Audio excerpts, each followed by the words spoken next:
The Bugatti just drove. Not rolled. Not crept forward under someone else's power. Drove. Under its own W16, with a gearbox bracket welded by Bob, radiators built from Honda Civic cores, a crash bar fabricated from scratch. A car that was declared impossible to rebuild, that Bugatti's own CEO made a video about, that arrived here in 2 pieces 14 months ago, drove. Temperature held. Gearbox bracket passed. The Honda Civic radiators worked. Bob's crash bar bolted up first time with 0 measurements taken. Matt drove a Chiron. That moment needed to land before we talk about what's left. Because what's left is only 1%. But that 1% is not one thing. It's 5 specific things. 5 obstacles, each with its own timeline, each with its own complication, each one standing between this Bugatti and a UK number plate. Some are straightforward. A few hours of work. One of them Matt cannot fix himself. And that one, the obstacle that has nothing to do with mechanical skill, fabrication, or sourcing, is the most uncertain thing left in this entire rebuild. By the end of this video, we're going through all 5. What each one is, how long each one takes, and which one could delay this rebuild by months, not weeks.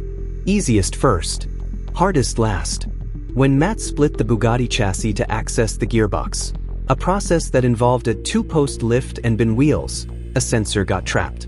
During reassembly, it was accidentally wedged between the chassis sections, twisted roughly 90 degrees from its correct position, and is now completely inaccessible without reopening that gap.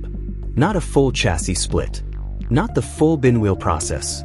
Just enough separation, a few bolts loosened on both sides simultaneously to create the space needed to free it and rotate it back into its correct mounting position. Matt's verdict? Mistakes happen, we have the time, it'll be on the second channel. The sensor itself is a standard VW Group unit, interchangeable across the range, available at normal parts pricing if it turns out to be damaged. The gap to access it is a morning's work. Obstacle 1 is a delay of hours, not days. This one is more interesting than it sounds. A pyro fuse is a safety component. In a serious impact, the same crash that fires the airbags, the pyro fuse detonates. It physically severs the connection between the battery and the car's electrical systems. Power cut. Fire risk reduced. Occupants protected. The Chiron's pyro fuse sits just above the battery, hidden under the carbon monocoque. Matt tracked down a Mercedes unit, cross-referenced it, confirmed it fits. But the diagnostic system is reporting a fault. The fuse resistance is reading too low. The fuse hasn't blown. The car starts. The car drives. But there's an active fault code sitting in the airbag system. Matt's theory, the fuse may be faulty without having fully blown. Technically intact, but not reading the correct resistance. The fix is simple. Order a replacement, fit it, clear the fault. But here's why this matters beyond a straightforward part swap. An active airbag fault code at IVA, Individual Vehicle Approval, the test this car must pass before it can be road registered, is a potential fail point. The IVA inspector checks that safety systems are functional. An airbag system with an outstanding fault code is a safety system that cannot be confirmed as fully functional. The pyro fuse has to be resolved before IVA is even booked. This one takes days, not hours. Waiting for the part, fitting it, confirming the code clears. This is the most visually significant thing remaining on the car. The rear bumper is on. The rear quarters are still the original dark blue, not matching the purple and white interior. The roof panel needs painting. And the front end, which Matt confirmed on the second channel is not being reused in standard form, is being created separately. Matt hasn't revealed the color. What he has confirmed, the rear quarters, the roof, and several other panels are being painted. The front end is coming, and E3 Customs, the same team who built the purple and white split interior, the diamond pattern stitching, the gold bronze trim, are involved in the paint process. Whatever color is coming, it's been chosen to work with everything already in this car. The timeline for paint and panels is weeks, not months.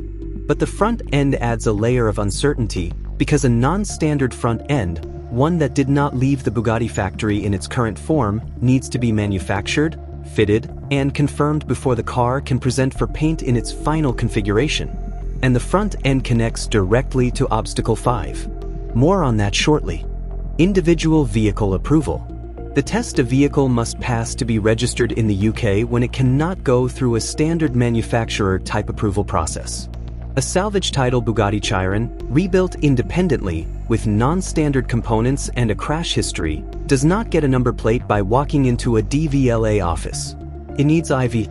The inspection covers brakes, steering, lighting, emissions, structural integrity, and, critically, that no warning lights are illuminated and that all safety systems are confirmed as functional. Which means obstacles 1, 2, and 3 all feed directly into obstacle 4. The sensor fault needs resolving before IVA. The pyro fuse fault needs resolving before IVA. Panels and the front end need to be in final configuration before IVA. But this car has one additional complication at the IVA stage that a standard rebuilt vehicle doesn't. The front end. When a vehicle presents for IVA with non-standard bodywork that wasn't part of the original type approval, the inspector has to assess those panels, their structural integrity, lighting positions, bumper impact geometry. A Chiron with a front end repaired or replaced in kind, straightforward. A Chiron with a front end redesigned from scratch, additional assessment required. Matt has clearly thought about this.